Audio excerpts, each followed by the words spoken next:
Today thought பார்க்கலாமா? மோசே தன் கையை ஏறெடுத்திருக்கையில் இஸ்ரவேலர் மேற்கொண்டார்கள். அவன் தன் கையை தாழ விடுகையில் அமலேக்கு மேற்கொண்டான்.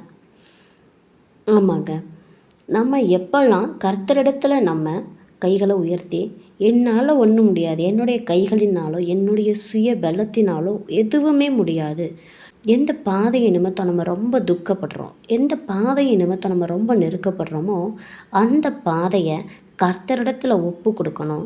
நம்ம கைகள் இரண்டையும் கர்த்தரிடத்தில் ஒப்பு கொடுக்கணும். அதை ஏன் கரத்தில் ஒப்பு கொடுத்துரு, நான் பார்த்துக்கிறேன், அவ்வளோதாங்க. கர்த்தர் அதை மாத்திரம்தான் நம்மக்கிட்ட எதிர்பார்க்குறாங்க. அதாவது மோசே தன் கையை ஏறெடுத்திருக்கையில் இஸ்ரவேலர் மேற்கொண்டார்கள். ஆமாங்க, எப்போல்லாம் கர்த்தரை நோக்கி நம்மளுடைய கைகள் ஏறெடுக்கப்பட்டிருக்கிறதோ அப்பொழுதெல்லாம் நம்ம நெருக்கப்படுகிற சூழ்நிலையிலையும் சரி, நம்ம எந்த காரியத்தை குறித்து ரொம்ப துக்கமாக இருக்கிறோமோ அந்த காரியத்துலேயும் சரி ஒரு பெரிய ஒரு ஜெயத்தை கர்த்தர் கட்டளையிடுவாங்க.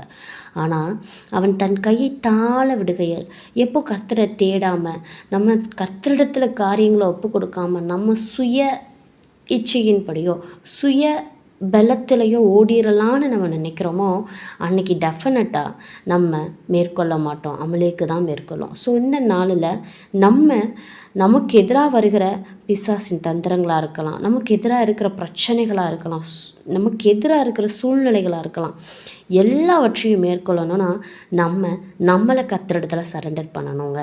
நம்ம கர்த்தரிடத்தில் நம்மளை ஒப்பு கொடுத்து அவர் மேலே பாரத்தை வைத்து அவரை சார்ந்து ஓடும் பொழுது எல்லா காரியங்களும் ஜெயத்தை பார்க்கலாம்.